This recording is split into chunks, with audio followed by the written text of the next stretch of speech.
Salutare, fraților! Astăzi ne vom juca Granny Chapter 2. E bine, dacă știți, pe episodul trecut, efectiv m-a bătut. Adică nu pe Granny 1 de fapt, acum suntem pe Granny 2. Pe episodul trecut în Granny 1, efectiv, pur și simplu ciocanul a fost de negăsit și weapon key-ul la fel. Și pepedele la fel și Playhouse Q, da, nu știu sincer, dar măcar am scăpat prin pivniță. Merită să vedeți videoclipul, va fi postat. Va dura puțin pentru că durează o oră și ceva videoclipul. Adică nu chiar o oră, că vreo 50 și ceva de minute, 55 de minute, cam așa. Pentru că am stat o grămadă. Am căutat ciocanul peste tot, nu era, pur și simplu nu era. Până la urmă am reușit de a scăpa pe pivniță. Nu uitați de un like, un share, un subscribe pentru tot efortul depus. Eu am încercat să scap cu mașina, am încercat să scap pe ușă, nu am găsit ciocanul. Așa că la ușa din pivniță nu trebuie, sau nu știu ce e, canalizare, nu știu ce, acolo așa nu trebuie ciocan. Trebuie un băț, un patent și padlock key. Noroc că am găsit padlock key-ul la început, că dacă nu, mai stăteam încă vreo, nu știu, 20 de minute să-l găsesc. Și da. Ei bine, hai să dăm drumul la Granny Chapter 2. Ei bine, astăzi vom scăpa cu elicopterul, s-ar putea să scăpăm și pe ușă, și pe ușa principală, și cu barca, și da. În curând va apărea și un videoclip cu Granny 3. Și ce să mai acolo și încoace, nu uitați de un like, un share, un subscribe, m-ar ajuta enorm. Și hai să dăm drumul. Ok, hai să vedem. Ok, hai să opresc muzica. Că mie că mi-au de ăsta. Iar am uitat. Ferească Dumnezeu. Mi-au de ăsta copyright. Și n-aș vrea. Dificultate. Bă, eu cum sunt așa un pic începător, voi da pe easy. Dar nici măcar nu știu. Oare să pun să fie doar Granny? Hai să punem acum să fie doar Granny, să fie mai fain, că așa la bunicul o să stăm o grămadă să găsim safe key. Safe key sau nu mai știu cum se numea, parcă așa ceva, sau security key, așa, security key. Bun, și hai să dăm drumul la joculeț. Ca să știți, eu știu jocurile Granny de la youtuberul Nocivanu. Puteți căuta pe YouTube Nocivanu. Să dați și lui acolo așa un follow, un like. Acolo așa, l-ar ajuta foarte mult și pe el. Să-mi dați și mie și lui. Și hai să-i dăm drumul la treabă. Că o să stăm, cred că ceva și aici, așa, cred că o oră, să zic așa, sau ceva de genul. Pentru că episodul trecut nu mai puteam, efectiv. Îmi venea să închid videoclipul și să nu mai fac absolut nimic. Dar până la urmă vezi că nu m-a dat bătut până am găsit bățul ăsta, cum se numea? Nu știu, padlock key. Padlock key-ul de la ușa din canalizare. Și patentul. Am tăiat toate lanțurile, am tăiat tot și am reușit și am scăpat. Ei bine, și astăzi vom scăpa cu elicopterul. Nu uitați, luați-vă un popcorn, un ceva acolo așa să mâncați, pentru că va dura destul de mult, cred că și aici așa, să fac toate chestiile. Așa. Deja am găsit security key-ul. Ce, bă? Doamne, mă așteptam să fie mai greu. Aoleu, am făcut gălăgie și vine cu o târca. Hârca cu o târcă. Bine că nu-i și grandpa.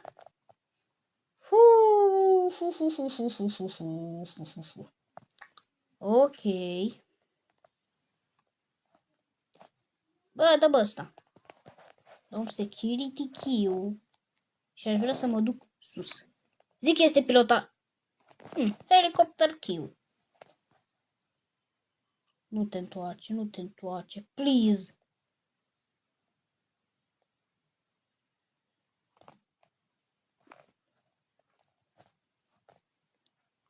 Bă, asta nu se mai... S-a buguit. S-a buguit bine. Bine, rău de tot. Bun, eu mă duc sus. Zidro că e ăla aici. Este range-ul acolo.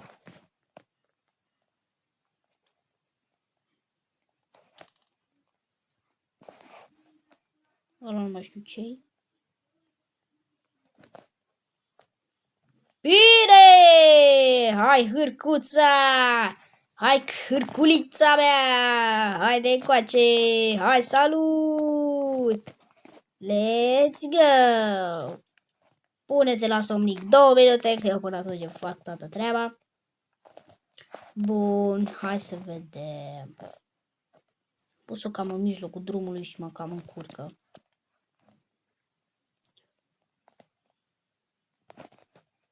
Nu știu. Da, astăzi vom scăpa cu elicopterul, v-am spus, nu scăpăm cu ușa. Pe ușa principală, adică nu cu ușa. Uite, bă, spun că nu scap cu ușa și mă chestii pentru ușa principală îmi dă. Hai că asta nu mai pentru ușa principală. Hai că bine, nu neapărat. Sensibilitatea să o dau un pic mai măricică, că mă cam enervează.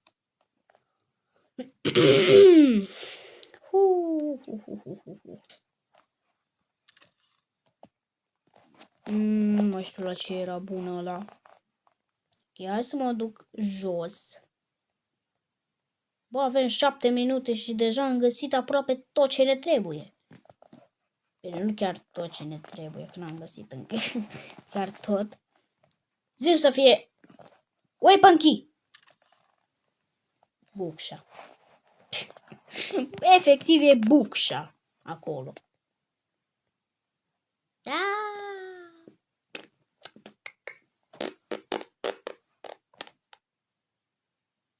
Unde era range-ul? Range-ul era aici.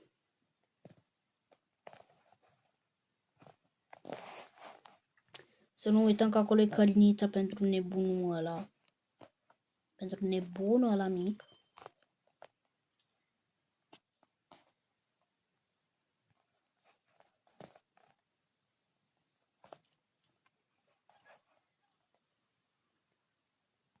Bun. Bă, nu să-și grenazile! Bro. Înseamnă că sunt la elicopter. Oh, fuck. Pilotajul. Da. Chiar îmi trebuie.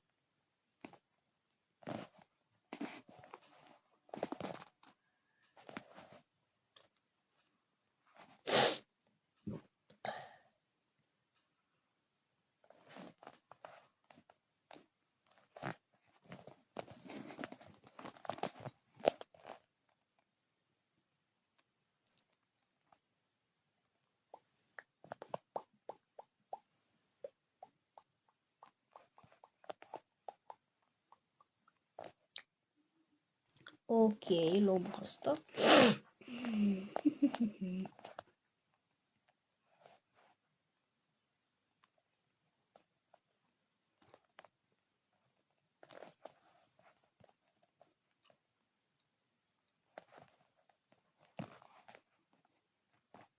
Hai, Granny, poți să vii. Oh, lol. Vei muri tu și după aia copilul. Prima oară mori tu. După asta copilul. Copilul...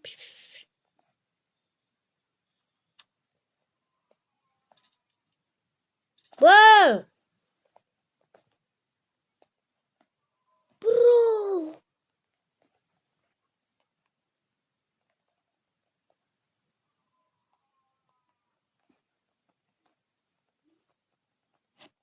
Bă, nu cred. Pleacă de slendrină. Zintr-o că ăsta se despaunează. A rămas bloc.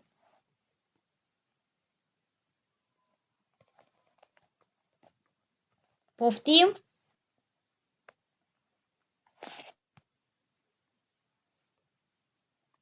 Nu mă mai pot ridica în picioare, ajutor! Bă, eu stau cicimicii. De ce? Oare m-am buguit? Bă... Trebuie să mă prindă, bă. Să mă debuguiesc. Mă duc să mă prindă, bă. Că-s buguit. Pe viață, cred că.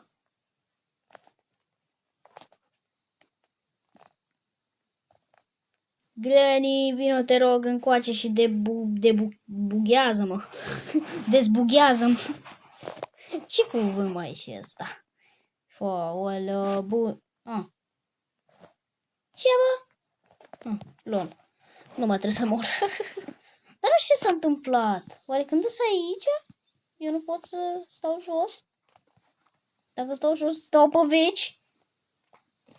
Efectiv, nebunul ăsta mi-a aruncat aia pe veci acolo. Safe key. Mă dă încoace. Da, aparent eu nu mai am armă. Fiți ar copilul să-ți fie.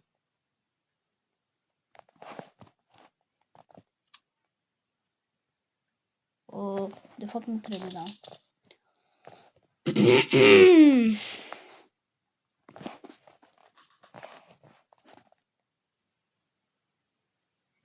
Da. Stai că știu ce.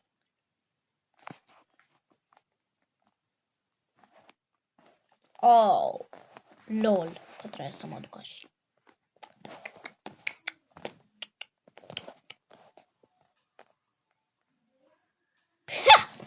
Ce-am fraierica? Fraierica.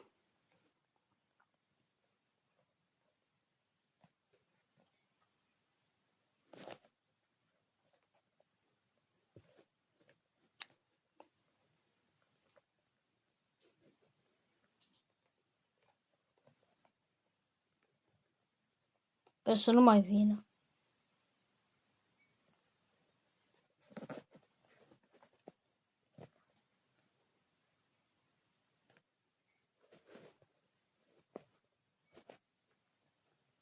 Dorloc. Nu știu la ce te ajută, că nu.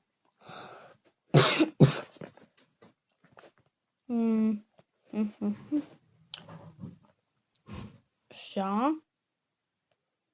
Bun.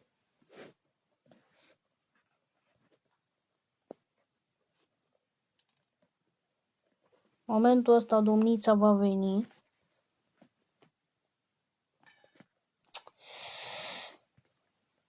Vai, ce gălăgie am făcut. Băi, nu vreau să scap cu barca și numai chestii de bărci îmi dă.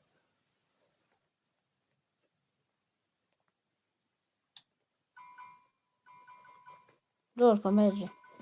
Ha! Șmecher. Aici mai era o bucată. Bă! Am încercat ceva, dar nu prea mi-a ieșit. Mă scuzați.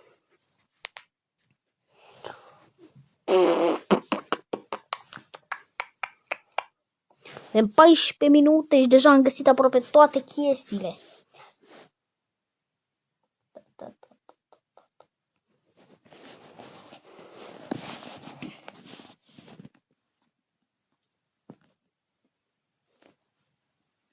Și ăsta îmi rămâne, mă? Rămâne ăsta de pilotaj. Crezi că pică jos și trebuie să mă duc eu să le iau înapoi. Fain. Tare. Ok, plecăm pe aici. Pe aici lișe. Mă, da. Nu-i nimic. Fine. Bă, mai trebuie una. Trebuie să urc eu așa, mă.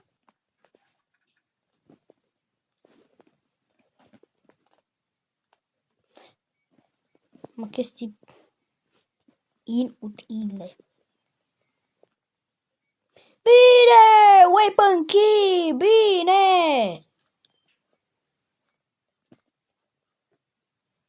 Dă-l încoace, trebuie să o pun pe hârcă la culcărică. Au, mi-a rupt spatele.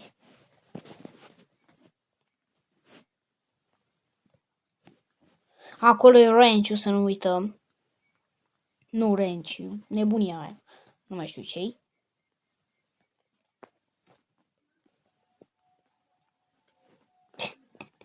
Am plecat, nu mai stă. Bă!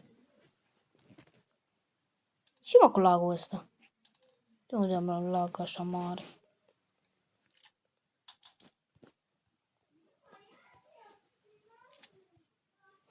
Hai mă, vină-mă aici. Vină-mă încoa, hai. Hai să te văd. Unde ești? Pss, pss, pss. Bine, nu cred că așa se strigă o hârcă. Acum chiar s-a auzit. Fashion culture, where are you? Pss, pss, pss, pss. Mi-a dat toate tablourile. Hai marși acasă. The fuck. Ce distractiv este. Să o faci pe hârcă. De toate o faci. Și smântână și de toate. Bă, avem aproape tot ce ne trebuie, sincer. Benzină. Mă duc să iau și cheia. Dar nu, mai bine mă duc pe aici. Cheia e aproape de locul acesta. Mă duc să iau cheia și nu zic că scap așa ușor. Bă! Renciul nu-mi trebuie. Acolo sunt niște gloanțe, să nu uităm.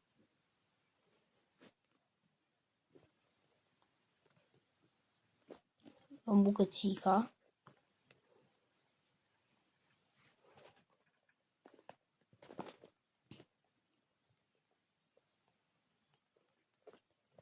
Bun, și mai trebuie una. Și cred că am văzut-o. Oh, fuck. Bă, stai bă jos! Iar mi-a rupt spatele.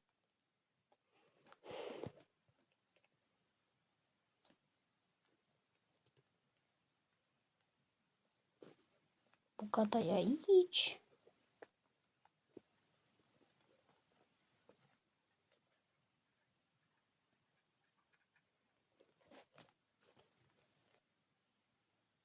Merg șchiop eu. Opa, jucăm rațele și vânătorii. Îmi trebuie arma atunci.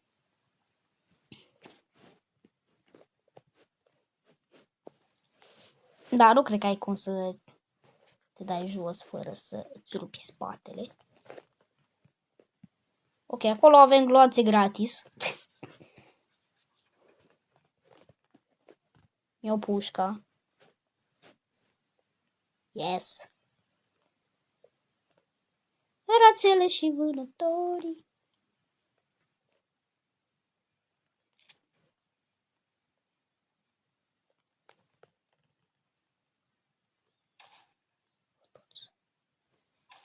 Bun, una. Mai dă gloanțe. Mamă, dă gloanțe!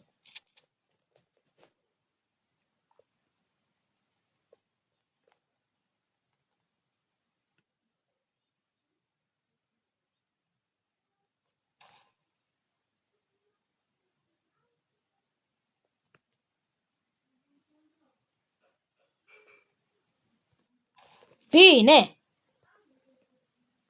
Dar și nu mai funcționează aia.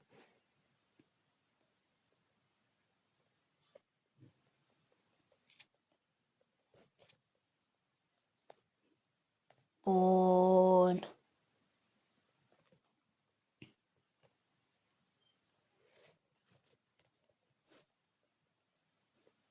Trebuie nebunia aia. Bă, da, aici.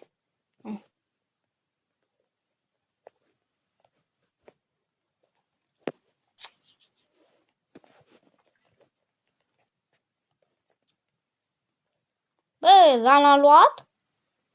Ah, da. A luat Glass Fuse-ul.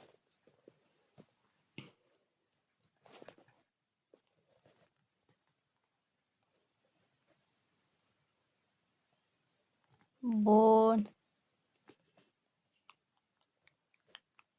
Aici trebuie pus. Deja am ajuns. LOL, că scăpăm așa ușor. Ce simplu. Simple.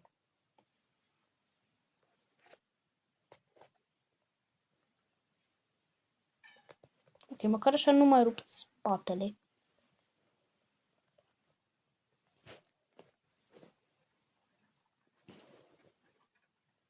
Mă, da, să mă duc eu să deschid acolo, mă.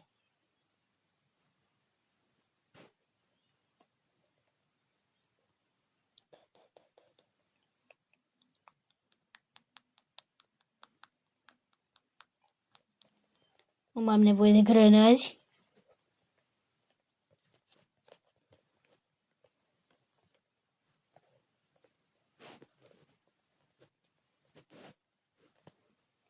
Bă, ia să bag și o armă în elicopter, dacă tot. Că eu zic că e bună. E lui bunicul, da, asta e. Oricând în elicopter. Bă, lor, chiar am aruncat-o. O pun aici. Uite, o arunc acolo. Sper să se spawneze.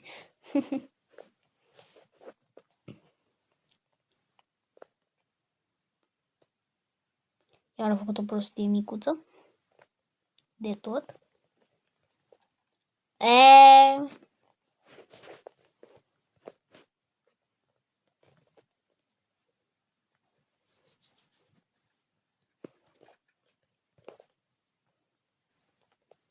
Pune benzină.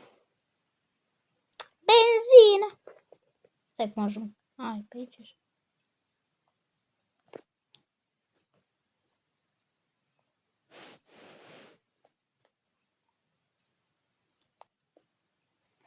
Bun, acum asta o bag în elicopter. Du-te acolo așa că mai trebuie. Și tu o armă. O să mai trebuiești.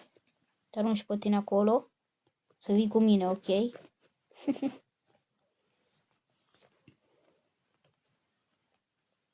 Doamne ferește. Iau și armele cu mine, bă, că zbune. Zbune armele gratis. Bă, nu știu efecte să... Gata, șefule. Am închis și ușa. Gata, tati. Am plecat. Așa ușor. Așa de repede, serios. Doamne, cât de repede. Și ne-am urcat și pornește elicopterul. Mă pot uita în jur? E bine, hai să vedem. Bine! Iau-o pe hârcă. Și tragi din ea direct. Po, po, po, po, po, po. N-am tras. Ata e. Bine! The end. Bine, frate, asta vreau să văd. Asta vreau să văd. Bine, bă, ce repede a scăpat, mai repede decât episodul trecut. Adică, bine, pe episodul trecut a scăpat pe Granny 1. Bă, și pe Granny-ul ăsta a scăpat în 24 de minute. 23, 22, cam așa. Bă, și Nocivanul a scăpat în 26 sau 28, nu mai știu sincer. Tot așa. A scăpat și el destul de rapid, să zic, așa. Bă, frate, bă, nu cred. Bine, mă, chiar am scăpat. Bine. Bine. Și dacă sunteți dacă sunteți de treabă și dați și voi un like acolo așa, promit că o să ne mai jucăm și alte jocuri. Nu doar Granny. Promit. O să ne mai jucăm acolo așa niște joculețe faine rău de tot. Deja am pregătit niște jocuri.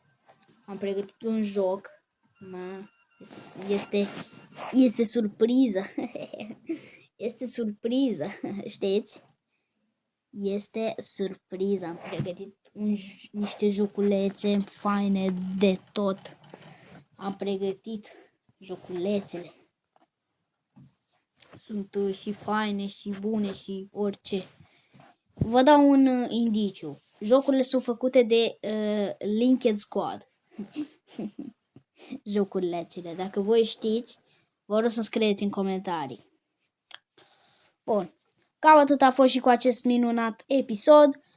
Sper că ați terminat de mâncat popcornul mai repede decât trebuia. Îmi pare rău, am scăpat prea repede. Asta este pentru că eu m-am jucat, doar că acum m-am gândit eu să postez. Pur și simplu așa. Noi ne revedem data viitoare cu jocuri foarte faine.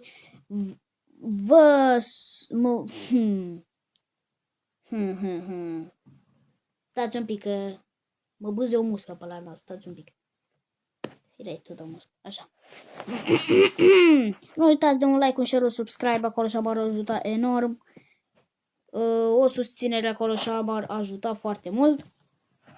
O zi minunată în continuare să aveți. Și noi ne revedem data viitoare cu jocuri mult mai faine. Pa, pa!